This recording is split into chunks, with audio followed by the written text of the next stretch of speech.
चलो दोस्तों, previous lecture એટલે કે IUPAC 1 અને IUPAC 2 માં આપણે શીખ્યા હતા કે કોઈ કાર્બનિક સંયોજન છે તો એમાં કાર્બનની લાંબી શૃંખલા કેવી રીતના પસંદ કરશું અને એમાં રહેલા વિસ્થાપિત સમૂહને લઘુત્તમ ક્રમાંક કેવી રીતના આપીશું। આજના લેક્ચરમાં આપણે ડિસ્કસ કરવાનું છે કે જે કાર્બનિક સંયોજન વિસ્થાપિત સમૂહ ધરાવે છે તો એમનું IUPAC નામકરણ કેવી રીતના કરીશું। કોઈપણ કાર્બનિક સંયોજનોનું IUPAC નામકરણ એકમાત્ર સૂત્રને આધારે કરવામાં આવતું હોય છે, પરંતુ IUPAC નામકરણની એક કન્ડિશન છે કે કોઈપણ સંજોગોમાં સૂત્રનો ક્રમ તૂટવો જોઈએ નહીં। માનીએ કે આપણી પાસે કોઈ એક કાર્બનિક સંયોજન છે અને એ કાર્બનિક સંયોજન સેકન્ડરી પ્રિફિક્સ એટલે કે દ્વિતીયક પૂર્વક અથવા તો જેને વિસ્થાપિત સમૂહ તરીકે ઓળખવામાં આવે છે તો આ વિસ્થાપિત સમૂહ ધરાવતો હોય તો એમનું નામકરણ હંમેશા સૌથી આગળ લખો। ત્યારબાદ પ્રાઇમરી પ્રિફિક્સ એટલે કે પ્રાથમિક પૂર્વક ધરાવતા સમૂહનું નામકરણ લખો। ત્યારબાદ રૂટ નેમ એટલે કે જેને આપણે લાંબી કાર્બન શૃંખલા તરીકે પસંદગી આપીએ છીએ, જે મુખ્ય કાર્બન શૃંખલા તરીકે ઓળખાય છે એનું નામ લખો। મૂળ નામ લખ્યા પછી પ્રાઇમરી સફિક્સ એટલે કે પ્રાથમિક પ્રત્યય ધરાવતા સમૂહનું નામ લખો અને લાસ્ટમાં સેકન્ડરી સફિક્સ એટલે કે દ્વિતીય પ્રત્યય ધરાવતા સમૂહ જેને આપણે મુખ્ય ક્રિયાશીલ સમૂહો તરીકે ઓળખતા હોઈએ છીએ એનું નામકરણ કરવામાં આવતું હોય છે। તો આજના લેક્ચરમાં આપણે માત્ર મુખ્ય કાર્બન શૃંખલાની સાથે જ્યારે સેકન્ડરી પ્રિફિક્સ ધરાવતા સમૂહ એટલે કે વિસ્થાપિત સમૂહો જોડાયેલા હોય ત્યારે કેવી રીતના નામકરણ કરવું એના વિશે ડિસ્કસ કરવાનું છે।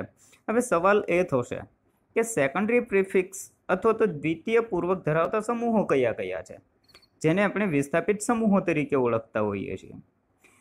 કયા કયા સમૂહ હોય તો એને હંમેશા વિસ્થાપિત સમૂહો ગણવા, તો આપણે એમનું કેટલુંક લિસ્ટ જોઈ લઈએ। જુઓ તો અહીંયા તમે જુઓ છો એ સેકન્ડરી પ્રિફિક્સ।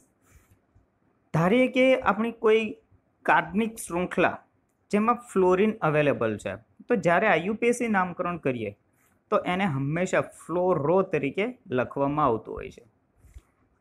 જો ક્લોરિન અવેલેબલ હશે તો ક્લોરો લખો, બ્રોમિન માટે બ્રોમો, આયોડિન માટે આયોડો, NO2 સમૂહ હાજર હોય તો એના માટે નાઇટ્રો, NO સમૂહ માટે નાઇટ્રોસો। અહીંયા બંનેમાં ખાસ છોડવું કે જ્યારે NO2 સમૂહ હોય તો નાઇટ્રો અને જ્યારે NO માત્ર હોય ત્યારે નાઇટ્રોસો નામકરણ કરવું। N ડબલ બોન્ડ N તો એના માટે ડાયએઝો, OR તો એના માટે આલ્કોક્સી। માનીએ કે ઓક્સિજન સાથે CH3 એટલે કે મિથાઇલ સમૂહ જોડાયેલો છે તો OCH3 ને આપણે કહીશું મિથોક્સી।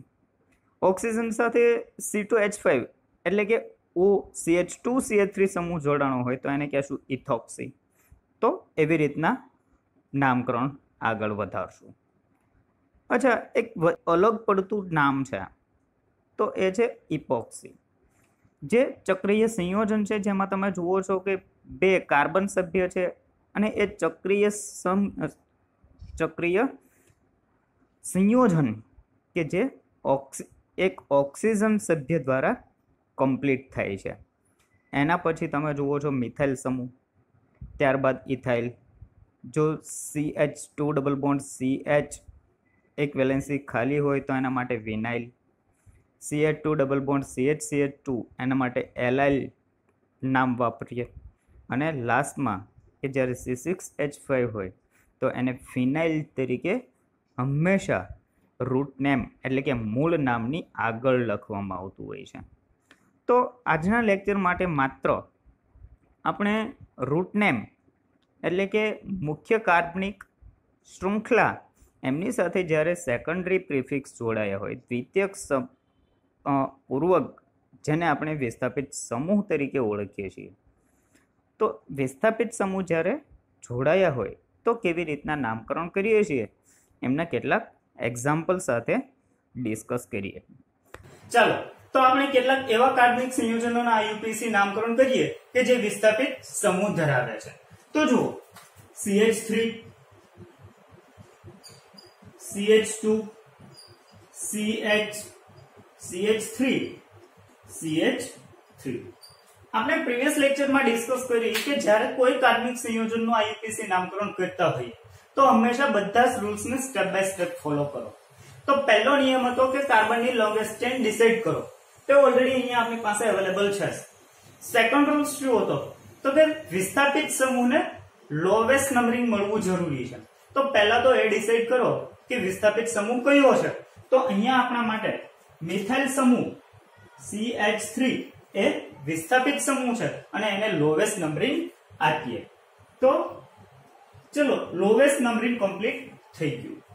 એના પછી આજે આપણે જે કઈ એક ફોર્મેટ આઈયુપીએસસી માટે જે ફોર્મેટ દાખલ કર્યું છે હંમેશા એ ફોર્મેટ પ્રમાણે જ નામકરણ કરો. તો એમાં આપણે ડિસ્કસ અથવા તો એમાં આપણે જોયું હતું કે સેકન્ડરી પ્રિફિક્સ એટલે કે વિસ્થાપિત સમૂહનું નામ હંમેશા રૂટ નેમ એટલે કે મુખ્ય કાર્બનની શૃંખલાની આગળ લખો. તો અહીંયા આપણા માટે સેકન્ડરી પ્રિફિક્સ કયો છે તો કે મિથાઇલ સમૂહ એ સેકન્ડરી પ્રિફિક્સ છે. કયા સ્થાન ઉપર અવેલેબલ છે તો કે 2 મિથાઇલ જે સેકન્ડરી પ્રિફિક્સ અથવા તો વિસ્થાપિત સમૂહ છે. એના પછી રૂટ નેમ એટલે કે મુખ્ય કાર્બનની શૃંખલા કેટલા કાર્બન ધરાવે છે તો કે 4. તો દાખલ થશે બ્યુટેન. તો આ થશે આઈયુપીએસસી નામકરણ. જો બીજું ઉદાહરણ લઈએ CH3 CH2 CH CH2 CH3 NO2. તો કાર્બનની લોંગેસ્ટ ચેન સિલેક્ટ કરો. ઓલરેડી છે. વિસ્થાપિત સમૂહને લઘુત્તમ ક્રમાંક આપો. કોઈ પણ બાજુએથી NO2 સમૂહને લઘુત્તમ ક્રમાંક મળવાનો છે અને NO2 આપણા માટે શું છે તો કે વિસ્થાપિત સમૂહ સેકન્ડરી પ્રિફિક્સ બનશે. તો ચલો NO2 એ સેકન્ડરી પ્રિફિક્સ છે. 1 2 3 4 5. તો કઈ પોઝિશન ઉપર છે કયા સ્થાન ઉપર છે તો કે ત્રીજા સ્થાન ઉપર. સેકન્ડરી પ્રિફિક્સ ને હંમેશા રૂટ નેમની આગળ લખો. તો પહેલા લખીએ છીએ NO2 એમનું નામ કયા સ્થાન ઉપર છે 3. તો 3 નાઇટ્રો. એના પછી રૂટ નેમ તો 5 કાર્બન ધરાવતું પેન્ટેન. તો આ થશે એમનું આઈયુપીએસસી નામકરણ.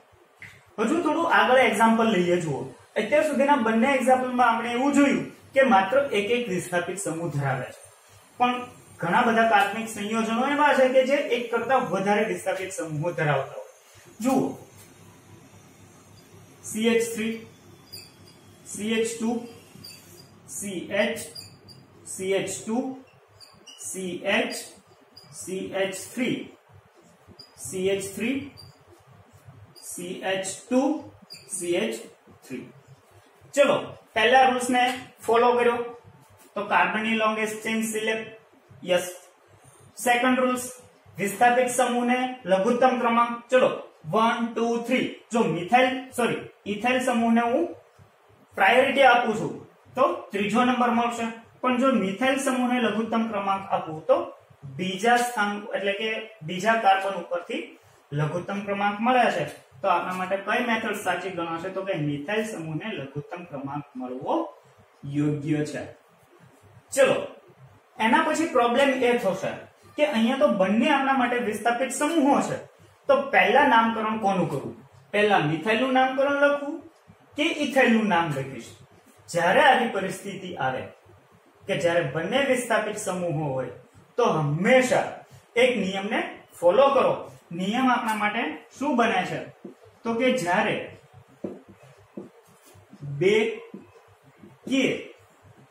બે કરતા વધારે વિસ્થાપિત સમૂહ હાજર હોય ત્યારે અંગ્રેજી મૂળાક્ષર મુજબ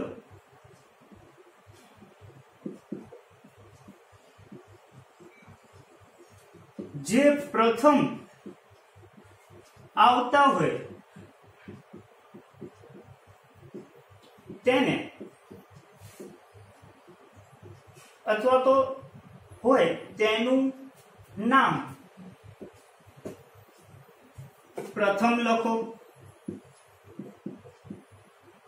તો જુઓ આપણી પાસે બે વિસ્થાપિત સમૂહો છે. કયા કયા છે? ઇથાઇલ, તો એના માટે આલ્ફાબેટ બનશે E, અને બીજો છે મિથાઇલ, તો એના માટે આલ્ફાબેટ બનશે N. તો પહેલા કયો આલ્ફાબેટ આવે છે? તો કે E. તો આનું આપણે નામકરણ કરતી વખતે એનું સ્થાન હંમેશા પહેલા દર્શાવશું. તો જુઓ નામકરણ શું બનશે? તો 4 ઇથાઇલ 2 મિથાઇલ,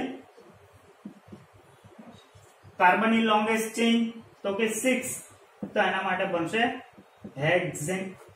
તો આ થશે એમનું IUPAC નામકરણ. જુઓ હજુ બીજું એક્ઝામ્પલ લઈએ એટલે વધુ ખ્યાલ આવશે. CH3 CH2 CH CH2 CH CH2 CH3 CH3 NO2. चलो IUPAC नामकरण करिए. तो कार्बनની લોંગેસ્ટ ચેન ચલો સિલેક્ટ છે. પ્રોબ્લેમ એ થશે લઘુત્તમ ક્રમાંક કયા સમૂહને આપવો? NO2 ને કે મિથાઇલ ને? બંને વિસ્થાપિત સમૂહો જ છે. ચલો આ બાજુથી હું જ્યારે નંબરિંગ આપીશ તો વિસ્થાપિત સમૂહ NO2 ને ત્રીજા સ્થાન ઉપરથી લઘુત્તમ ક્રમાંક મળે છે. જ્યારે આ બાજુથી નંબરિંગ આપીશ તો મિથાઇલ સમૂહને ત્રીજો નંબર મળે છે. જુઓ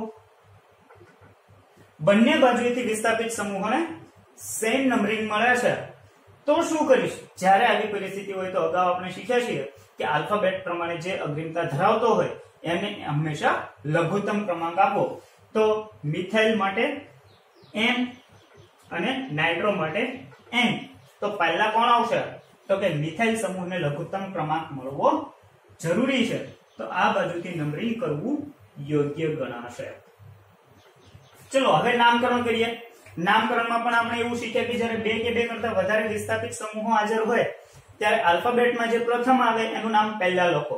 તો મિથાઇલ સમૂહ પહેલા આવશે. કયા સ્થાન ઉપર છે? 3. તો કે 3 મિથાઇલ 5 નાઇટ્રો. રૂટ નેમ શું બનશે? 7 કાર્બન છે એટલે હેપ્ટેન. તો આ રીતના આપણે નંબરિંગ અને IUPAC નામકરણ કરવાનું છે. પણ અહીંયા સુધી તમે જોયું કે માત્ર બે વિસ્થાપિત સમૂહો છે અને બંને જુદા જુદા છે. પણ કેટલીક વખત એવું બનશે કે એકનો એક વિસ્થાપિત સમૂહ એ બે વખત હોય અથવા તો બે કરતા વધારે વખત હોય ત્યારે કેવી રીતના એમનું IUPAC નામકરણ કરવું. જો ઉદાહરણ લઈએ એટલે આપણને એમની વધુ માહિતી અથવા તો વધુ પ્રેક્ટિસ થશે. એક એમનું સાદું ઉદાહરણ લઈએ. જુઓ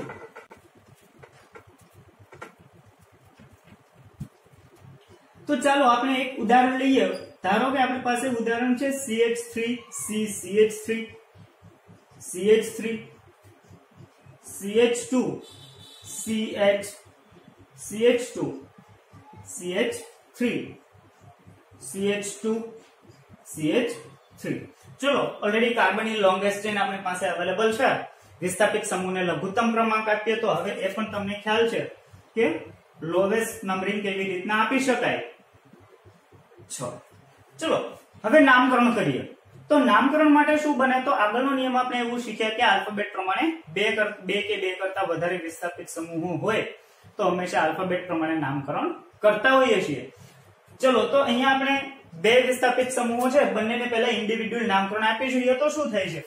તો નામકરણ કંઈક આવું બનશે 2 2.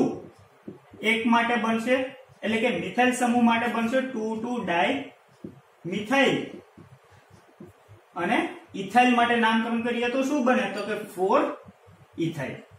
ચલો હવે આમાંથી તમે જોશો કે જ્યારે IUPAC કરીએ તો પહેલા કોનું નામ લખવું?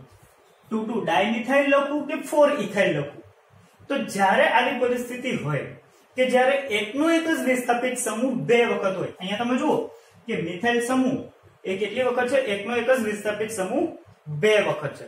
જ્યારે આવી પોઝિશન હોય કે એકનો એક વિસ્થાપિત સમૂહ બે વખત હોય, 3 વખત હોય, 4 વખત હોય કે વધારે વખત, ત્યારે એ સમૂહની આગળ લખાતા ડાય ટ્રાય ટેટ્રા પૂર્વગને ક્યારે આલ્ફાબેટ નંબરિંગમાં ધ્યાનમાં લેવાતા નથી. તો હવે તમને ખ્યાલ આવ્યો હશે કે મિથાઇલ સમૂહ માટે આલ્ફાબેટ કયો વધ્યો, તો કે M, અને ઇથાઇલ માટે તો કે આલ્ફાબેટ E. તો અંગ્રેજી મૂળાક્ષર પ્રમાણે જ્યારે નામકરણ કરવા જઈએ તો ઇથાઇલ પહેલા આવશે અને ડાઇડ મિથાઇલ એ એના પછી લખવું જરૂરી બનશે. તો જુઓ નામકરણ શું બન્યું, તો કે 4 ઇથાઇલ 2 ડાઇ મિથાઇલ 6 કાર્બન માટે હેક્ઝેન. અહીંયા આપણે શું કર્યું છે, ફરી વખત ધ્યાન આપો. ઇથાઇલ માટે શું કન્સિડર કર્યું છે, તો કે ઇથાઇલ માટે માત્ર આલ્ફાબેટ E કન્સિડર કર્યો છે, અને ડાયમિથાઇલ માટે માત્ર શું કન્સિડર કર્યું છે, તો કે મિથાઇલ સમૂહને જોવામાં આવતો હોય છે, આગળ લગાવતો ડાય ટ્રાય ટેટ્રા પૂર્વક સ્વીકારાતો નથી. તો નોંધ લખી દઈએ. શું બને છે, તો કે જ્યારે સાદા વિસ્થાપિત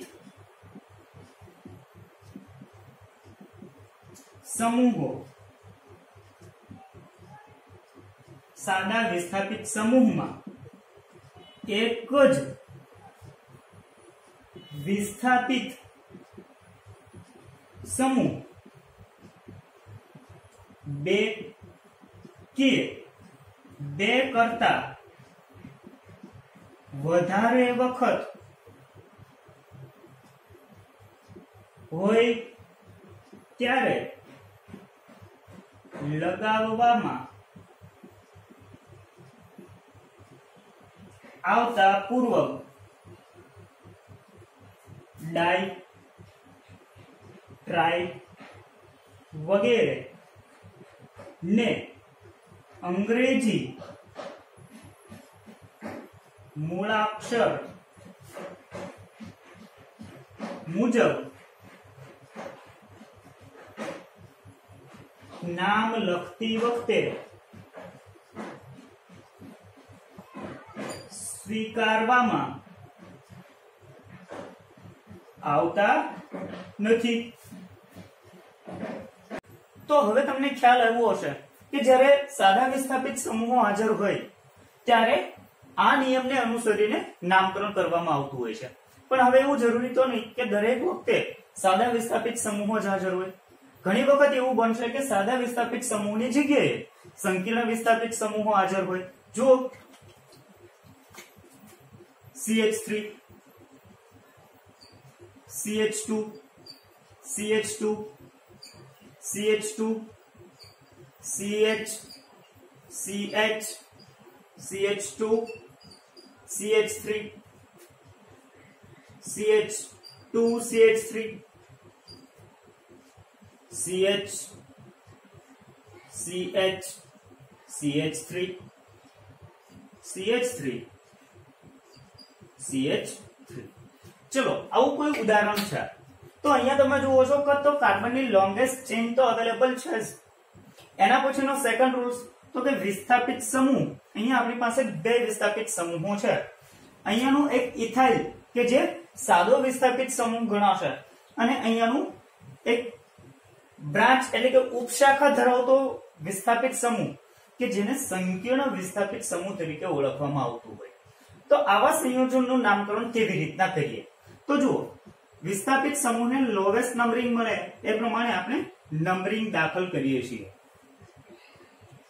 ચલો કાર્બનની મુખ્ય શૃંખલા તો પસંદ કરી, પણ જ્યારે કોઈ મુખ્ય કાર્બન શૃંખલામાં ઉપશૃંખલા હોય અને ઉપશૃંખલાઓમાં પણ બીજી ઉપશૃંખલાઓ હોય ત્યારે હંમેશા ઉપશૃંખલા એટલે કે આખી તો ઉપશૃંખલાનો જે કાર્બન મુખ્ય કાર્બન શૃંખલા સાથે જોડાયેલો હોય એને લઘુત્તમ ક્રમાંક મળે એ રીતે કાર્બનની લાંબી શૃંખલા પસંદ કરો અને ત્યારબાદ હવે એમનું નામકરણ કરવામાં આવશે. તો જુઓ કેવી રીતના. અહીંયા આપણે જોઈએ છીએ કે ઇથાઇલ સમૂહ છે તો કયા સ્થાન ઉપર જોઈએ, તો એનું નામકરણ કરવું હોય તો આવી રીતના કરી શકીએ 3 ઇથાઇલ. એના પછી સંકીર્ણ વિસ્થાપિત માટે શું નામકરણ કરશે, તો કે આખું સંકીર્ણ વિસ્થાપિત ચોથા કાર્બન સાથે જોડાયેલું છે તો 4 બ્રેકેટ સંકીર્ણ વિસ્થાપિતમાં પણ તમે જોશો તો પહેલા અને બીજા કાર્બન સાથે એટલે કે 1 2 ડાઈ મિથાઇલ 3 કાર્બન ધરાવે છે એટલે પ્રોપાઇલ. તો આવું સંકીર્ણ વિસ્થાપિતનું નામકરણ થશે. હવે જુઓ તો અહીંયા આપણી પાસે બે નામ છે, બે વિસ્થાપિત સમૂહો છે, 3 ઇથાઇલ અને 4 બ્રેકેટમાં 1 2 ડાઇમિથાઇલ પ્રોપાઇલ. તો બેમાંથી પહેલા કોને લખશું? તો આપણે એક નિયમ શીખ્યા હતા કે જ્યારે બે વિસ્થાપિત સમૂહો હોય તો આલ્ફાબેટિકલી પહેલા આવતો હોય એનું નામકરણ કરીએ, પણ એ માત્ર સાદા વિસ્થાપિત સમૂહો માટે હાજર અથવા તો લાગુ પડતો હતો. પણ જ્યારે સંકીર્ણ વિસ્થાપિત સમૂહો હાજર હોય તો એના માટે આલ્ફાબેટી નામકરણ, આલ્ફાબેટ સિસ્ટમ પ્રમાણે નામકરણ તો કરશું જ, પણ એમાં આપણે ડાય ટ્રાય ને કન્સિડર કરવામાં આવતા હોય છે. જો આની પહેલાનો રૂલ્સ હતો તો ત્યાં આપણે શું જોતા હતા તો કે સાદા વિસ્થાપિત સમૂહો માટે ડાય ટ્રાય કન્સિડર કરવામાં આવતું નથી, પરંતુ જ્યારે સંકીર્ણ વિસ્થાપિત સમૂહ હાજર હશે તો એનું નામકરણ કરવા માટે આલ્ફાબેટમાં વિસ્થાપિત સમૂહની આગળ લગાવવામાં આવતો પૂર્વક એમને પણ ધ્યાનમાં લો. તો અહીંયા દાખલ કરીએ જુઓ તો શું આવશે? ડી. આના માટે શું આવશે? ઈ. તો તમે જુઓ તો પહેલા કોનું નામ લખવું જરૂરી બનશે?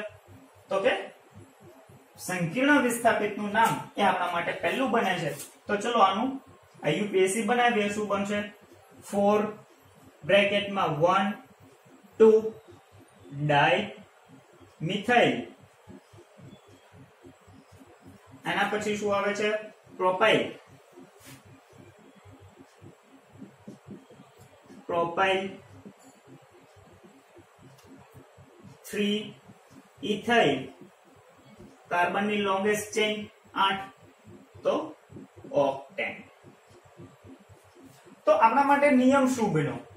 તો નિયમ આપણા માટે કંઈક આવો બને છે. જુઓ એ સ્ટેટમેન્ટ આપીએ તો કે જ્યારે સંકીર્ણ વિસ્થાપિત સમૂહ હાજર હોય ત્યારે ડાઈ ટ્રાય વગેરેને સ્વીકારવામાં આવે છે.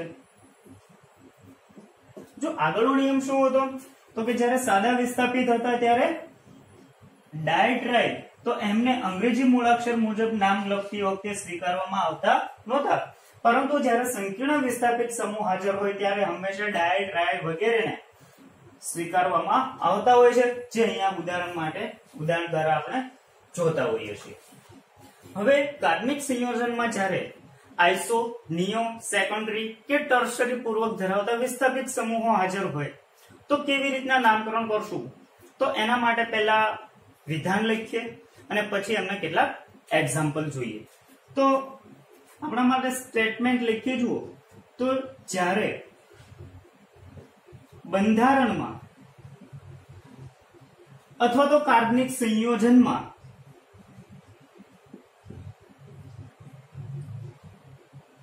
આઇસો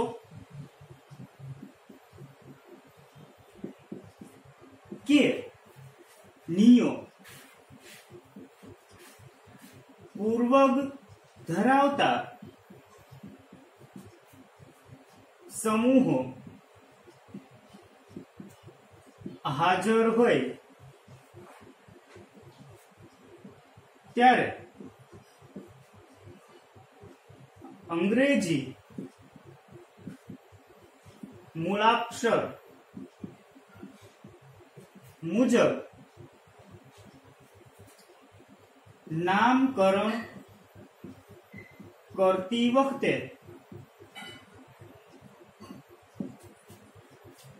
આઇસો તો એના માટે આઈ અને નિયો તો એના માટે એન આલ્ફાબેટને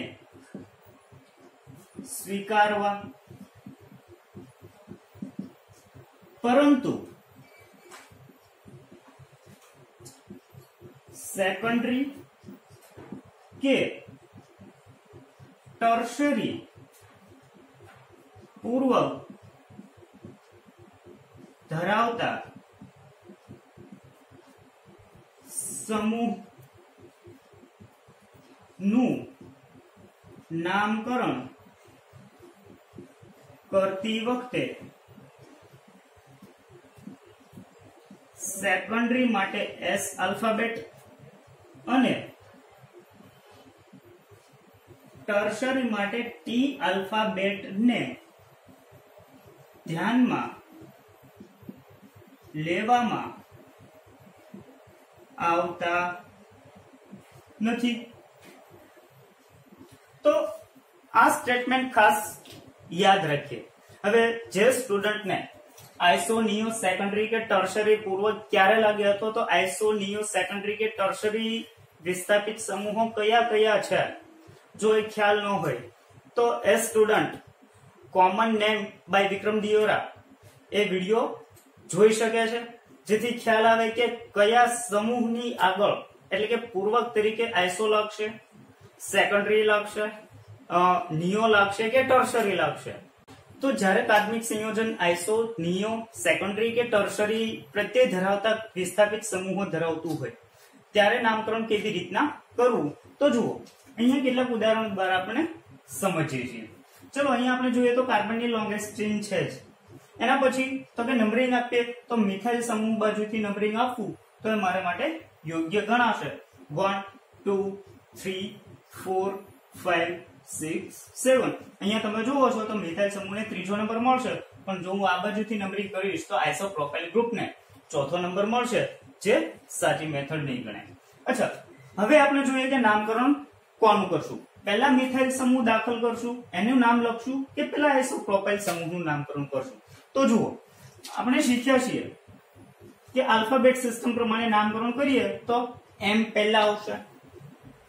અને અહીંયા માટે હવે જ્યારે એક સ્ટેટમેન્ટ આપણે જોયું છે કે જ્યારે આઈસો અથવા તો નિયો પૂર્વક ધરાવતો હોય તો આઈસો અને નિયો એ નામનો જ એક ભાગ હોવાથી આઈસો અને નિયોને આલ્ફાબેટ સિસ્ટમમાં દાખલ કરવામાં આવતા હોય છે. તો અહીંયા આના માટે તમે જોશો તો પહેલો આલ્ફાબેટ કયો આવે છે તો કે આઇસોપ્રોપાઇલ.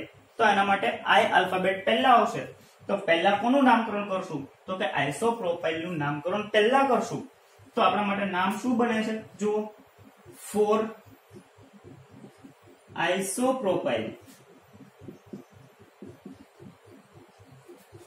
3 મિથાઇલ, 7 કાર્બન માટે હેપ્ટેન. તો આ થશે નામકરણ. ચલો નેક્સ્ટ એક્ઝામ્પલમાં જોઈએ. નંબરિંગ કઈ બાજુથી કરશું તો ખ્યાલ આવશે કે 1 2 3 4 5 6 7 8. અહીંયા આપણી પાસે જુદા જુદા 4 વિસ્થાપિત સમૂહ જુદા જુદા 3 વિસ્થાપિત સમૂહો છે, મિથાઇલ, પ્રોપાઇલ. અહીંયા તમે જોશો તો એ છે નિયોપેન્ટાઇલ. હવે ચલો આલ્ફાબેટ પ્રમાણે નામકરણ કરી જોઈએ. એમના આલ્ફાબેટ શું આવે છે તો અહીંયા તમે જુઓ છો મિથાઇલ માટે એમ, પ્રોપાઇલ માટે પી, નિયોપેન્ટાઇલ તો એના માટે આપણે શીખ્યા છીએ કે જ્યારે આઈસો કે નિયો હોય તો એને કન્સિડર કરવો, તો એના માટે આવશે એન. ચલો તો પહેલા નામકરણ કોનું આવશે તો અહીંયા તમે જુઓ છો એમ, તો એ સૌથી પહેલા આવશે. 2 મિથાઇલ, એના પછી 4 નિયોપેન્ટાઇલ,